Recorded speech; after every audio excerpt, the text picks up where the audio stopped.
Bonsoir et bienvenue, c'est le direct, voici le sommet.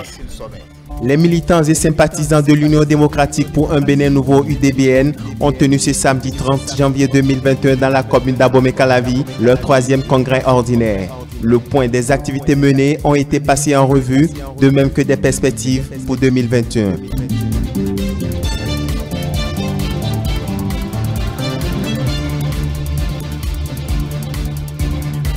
Fin ce vendredi 29 janvier 2021 de la mission de sécurisation des eaux sous juridiction béninoise. Après plusieurs jours de manœuvres d'exercice des forces militaires et navales, les hommes en treillis sont repartis plus aguerris dans leur caserne.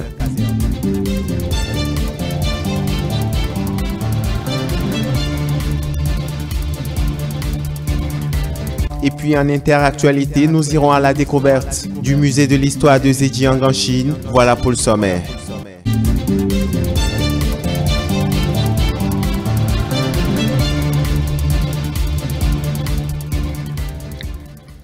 Merci de choisir ETélé pour vous informer. Les militants et ses partisans de l'UDBN, Union démocratique pour un Bénin nouveau, ont tenu ce samedi 30 janvier 2021 dans la commune d'Abomey-Calavi leur troisième congrès ordinaire. Objectif, faire le point des activités menées au sein du parti et réfléchir sur de nouvelles perspectives. Au cours de cette séance de rencontre, le chef de l'État a rendu visite aux militants qui d'ailleurs soutiennent aussi les actions du programme d'action du gouvernement PAG depuis 2016. Compte rendu. Construire un Bénin de rêve qui passe par la concrétisation du programme d'action du gouvernement, c'est la voie sur laquelle s'engage désormais le Parti Union démocratique pour un Bénin nouveau UDBN. Au cours de ce troisième congrès ordinaire du parti, les militants et militantes venus de plusieurs coins du pays ont voulu faire le point de la réalisation de cette ambition. Le présent congrès tombe bien pour que nous puissions nous relancer dans l'action pour la poursuite de la légende. Nous, les femmes UDBN, sommes fiers de l'option faite par notre parti de continuer à soutenir le président Patrice Talon et son action. Les valeurs qui fondent la philosophie et l'engagement de l'UDBN, à savoir la démocratie, l'état de droit, la paix, ont été reconnues par d'autres partis politiques invités pour la circonstance. C'est avec beaucoup de plaisir que nous nous retrouvons parmi vous ce jour pour partager ces moments importants dans la vie de votre parti, l'UDBN. Je voudrais saisir ce moment solennel pour vous exprimer le soutien du Bloc républicain dans cet exercice d'organisation de votre congrès. Voici 5 ans environ qu'aux côtés du président Patrice Talon, nous écrivons des pages glorieuses de l'histoire de notre pays. Nous avons ensemble, au nom de la prospérité réelle de notre cher et beau pays, le Bénin, décidé de mettre en œuvre des réformes courageuses, éprouvantes et exigeantes en sacrifice dans tous les domaines. Nous ne doutons pas d'être avec un partenaire qui regarde dans la même direction que nous et nous nous en réjouissons énormément. Je m'engage à vos côtés à assurer l'unité et la cohésion au sein du parti, tout en vous remerciant de cet acte historique et plein de sens. Je voudrais, Madame la Présidente, vous dire que je suis prêt pour le job. Pour les militants et responsables du parti, le choix du soutien au programme d'action du gouvernement n'est qu'une question de fidélité. Lorsque nous revivons le souvenir tout récent de la participation de notre parti aux élections communales et municipales de 2020, nous pensons que l'UDBN a tout à gagner à continuer la route. Nous n'avons pas dormi. Nous avons passé des nuits blanches.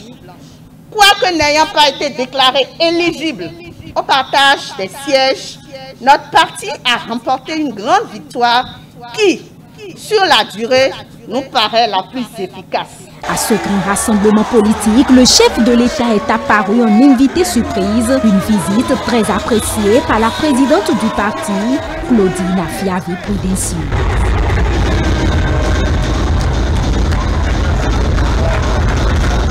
Je dois faire le témoignage ici. Votre envie de nous rendre visite ne date pas d'aujourd'hui. Les calendriers ne l'ont pas permis, nous croyons. Et je disais souvent aux militants que vous avez toujours su marquer positivement les personnes et les groupes qui savent s'inscrire dans la dynamique du progrès telle que vous l'avez tracée pour notre pays, le Bénin. Nous avons eu des raisons suffisantes d'être fiers. Fiers de dire enfin notre pays a amorcé son vrai développement. Le soutien à Patrice Talon a été réaffirmé à l'occasion de ce congrès. Plusieurs autres acteurs politiques en retour ont témoigné leur satisfaction au parti et exprimé leur disponibilité à travailler de concert pour le développement du Bénin. C'était un reportage de Elia Djeran, Paul Esther Saoussi, présenté par Stélia Padaoun. Au cours de ce 3e congrès ordinaire, les militants et sympathisants de l'UDBN ont reçu la visite surprise du chef de l'État. Présent à cette rencontre de l'UDBN, Patrice Talon n'a pas manqué de s'adresser à l'assistance présente. Je vous invite à suivre son message. Vous avez subi des railleries. Vous avez été indexés comme des artisans d'une cause perdue, sans gratification. Et vous avez tenu bon. C'est l'occasion pour moi, là, de vous dire que la deuxième cause de mon message de gratification, de gratitude, pardon, et d'admiration, c'est que vous avez tenu bon. Et ça, l'UDBN a connu successivement des infortunes dans la mise en œuvre de la réforme politique, de la réforme du système partisan. Et malgré ça, vous avez tenu bon. Je sais combien vous avez souffert. Je ne dirais pas de vos échecs, mais des infortunes successives. Combien l'UDBN au début a eu peur de disparaître. Mais c'est l'occasion de vous dire, en toute sincérité, que ma volonté au départ était que l'UDBN se fonde. Les regroupements qu'on a vu naître ici et là, et qui ont progressé, qui ont donné naissance à 2 grands partis politiques, ici représentés, le BN et l'Union progressive. Je l'ai souhaité, j'ai prié pour ça. J'ai dans ce rôle œuvré au changement de l'arène politique. Et j'ai fait avec beaucoup de détermination ce que, à mon âme et conscience, j'ai jugé bon pour réformer le pays en vue de son développement réel. Je saisis l'occasion de ma rencontre avec vous pour adresser ce message à mes concitoyens de tous bords, de toute région, de tout courant politique, de tout parti politique, que ma conviction désormais est que nous avons fait l'essentiel de la réforme. Et que là où nous sommes arrivés aujourd'hui, c'est satisfaisant. Chaque groupe politique, chacun individuellement, et nous, et les Béninois, tous pris individuellement, nous allons mieux trouver notre compte. Fin ce vendredi 29 janvier 2021 de la mission de sécurisation des eaux sous juridiction béninoise. Après plusieurs jours de manœuvres d'exercice des forces militaires et navales, les hommes en treillis sont repartis dans les casernes plus aguerries. Aziza Chamou. C'est l'opération Espadron, la 3e manœuvre militaire des forces navales béninoises après Nemo et Barracuda. L'objectif assigné à cet exercice, c'est la tolérance zéro pour l'insécurité maritime dans les eaux sous juridiction béninoise. Le golfe de Guinée, du Sénégal en passant par l'Angola, suscite certaines convoitises chez les hors-la-loi qui écument les océans. Et face à cette situation, le Bénin et sa marine travaillent d'arrache-pied à réprimer l'audace de ces pirates de mer. Pour y arriver, les hommes en treillis jaugent leurs capacités et testent leur matériel à travers cette opération. La manœuvre Espadron que nous avions organisée a 2 objectifs essentiels. Le premier, c'est de tester notre matériel. Le deuxième, c'est d'augmenter les capacités opérationnelles de nos hommes. Nous sommes au thème de ces exercices, donc 4 scénarios essentiels ont été joués. Au nombre de ces 4 scénarios, nous avons eu le dernier qui est la libération d'une plateforme. La libération de cette plateforme a vu la marine mettre en exergue 3 types de personnel. Premièrement, le personnel navigant. Deuxièmement, les fusiliers pour les actions coup de force en mer. Et troisièmement, le personnel SAR, c'est-à-dire recherche et sauvetage en mer. Comme vous l'avez constaté, nous pouvons dire à la date d'aujourd'hui que les objectifs sont largement atteints. Ce qu'on attendait de nos hommes, on a vu. Les forces militaires navales, en initiant cet exercice de simulation, visent un seul objectif, la sécurisation des rades, afin de rendre plus compétitif le port autonome de Cotonou. Le travail de la mer, c'est un travail qui évolue constamment. C'est un travail en perpétuel recommencement. Nous avons retrouvé des failles et ça, c'est l'homme. Ça veut dire que nous allons continuer de travailler pour corriger ces petites erreurs qui existent pour que nous soyons toujours performants, que nos hommes se mettent au diapason des autres camarades, des autres marines et qu'au moment où on fera des activités multinationales, on soit plus performants que certains et qu'on soit à la limite de ceux que nous pensons être au top aujourd'hui. Nous avions obtenu le résultat qu'on veut.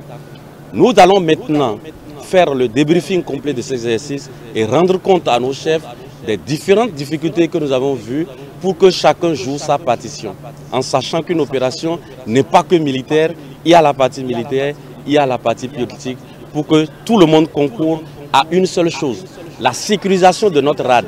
Une rade sécurisée pour un pays comme le Bénin, c'est le port qui en sort grandi parce que nous aurons plus de navires, nous aurons plus de marchandises et le bénéfice que nous allons apporter à la nation sera grand et le port sera un bon port d'éclatement, non seulement pour l'interland, mais au niveau de la sous-région. Cette mission de sécurisation des eaux sous juridiction du Bénin, après plusieurs jours d'exercice, a permis aux forces navales de faire le point des acquis. Le rendez-vous est pris l'année prochaine pour une autre opération. Présentation de vœux de nouvel an au ministère de l'enseignement secondaire, technique et de la formation professionnelle. C'était ce vendredi 29 janvier 2021 dans les locaux du dit ministère. Reportage. Personnel administratif, cadre à divers niveaux du ministère de l'enseignement secondaire, technique et de la formation professionnelle ont tour à tour présenté leurs vœux de bonne et heureuse année à l'autorité ministérielle Maouyon Kako.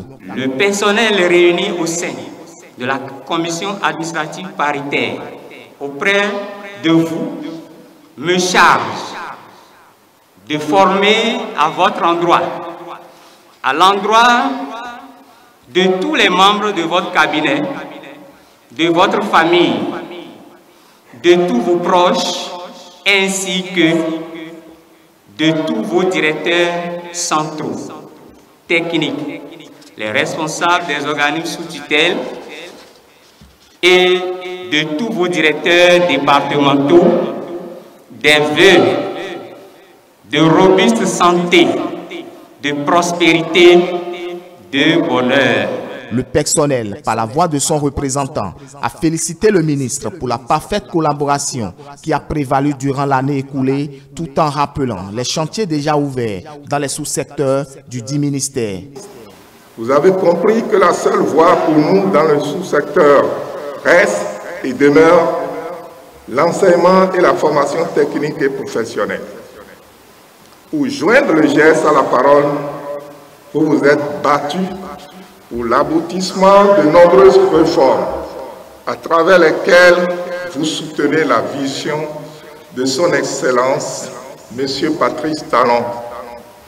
L'analyse des offres de formation, l'étude prospective des nouveaux besoins du marché de l'emploi, la nécessité de réformer en profondeur le sous-secteur de l'enseignement technique et de la formation professionnelle pour en faire des incubateurs d'emploi constituent des leviers sur lesquels votre gouvernance éducative se repose.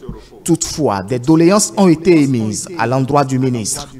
L'adoption et la mise en œuvre effective des statuts particuliers des personnels administratifs ainsi que les arrêtés d'application relatifs, entre autres, à l'allocation de primes relatives aux travaux préparatoires de la rentrée scolaire. Prenant à son tour la parole, le ministre Maouyon Kako, après avoir remercié le personnel pour son sens de courage et d'abnégation, n'a pas manqué d'insister sur quelques points fondamentaux. Je voudrais en ce moment solennel, vous adresser ma profonde gratitude. Oui, ma profonde gratitude pour les bons vœux formés à mon endroit. Et en retour, je me permets de souhaiter à chacun et à vous tous, ainsi qu'à ceux qui vous sont chers, une année de bonne santé. Car vous savez qu'avec une meilleure santé,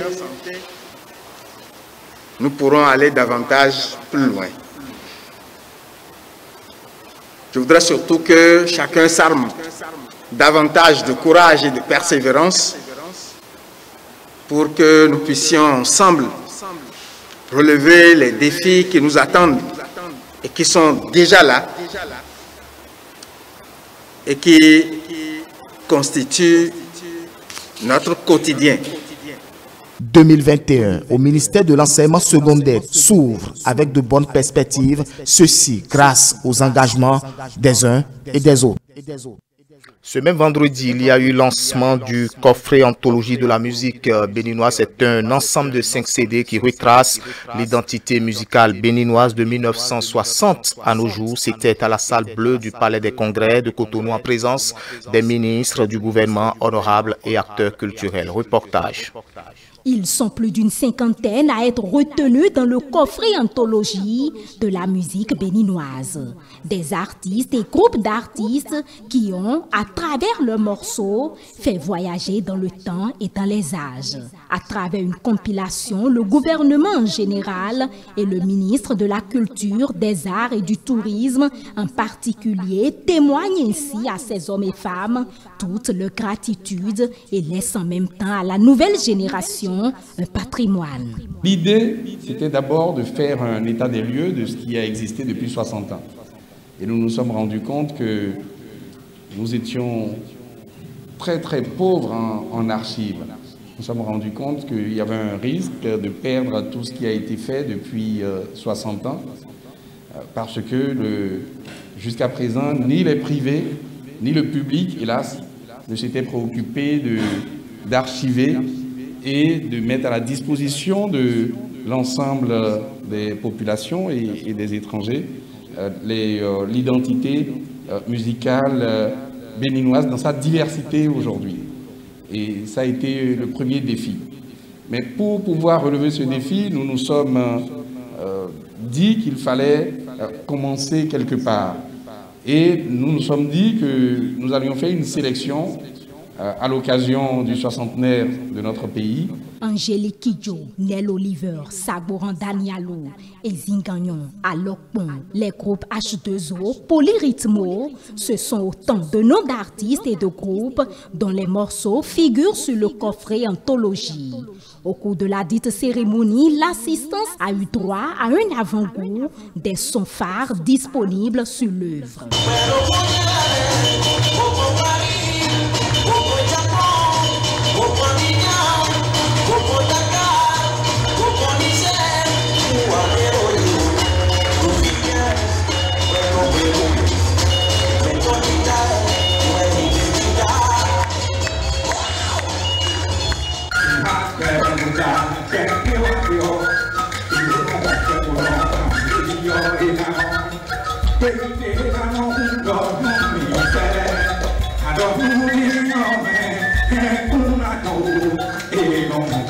Le coffret anthologie de la musique béninoise contenant 5 CD, 63 chansons de 53 artistes ne sera pas pour l'instant mis sur le marché discographique. Donc ce qui est fait là, nous mettons ça à la disposition de tous, mais pas pour vendre, parce que nous avons d'abord voulu respecter les droits des artistes en leur disant que c'était pour pouvoir faire un présent, pour pouvoir donner une part du Bénin à nos hôtes qui viennent au Bénin, pour dire ben, nous sommes au Bénin, nous repartons avec quoi du Bénin. Nous n'avons pas voulu vendre ce CD dans un premier temps pour voir la réaction du public. Mais en fonction de cette réaction du public, il est possible évidemment que nous puissions rediscuter avec les détenteurs des droits sur tous ces morceaux pour pouvoir en faire une nouvelle vie commerciale à la disposition de tous. La mélodie, le succès du morceau, l'audimat de l'artiste sont les 3 critères pris en compte par le ministère de la Culture dans le choix des morceaux et des artistes. Des morceaux qui révèlent la mémoire musicale de notre pays sous toutes ses variantes.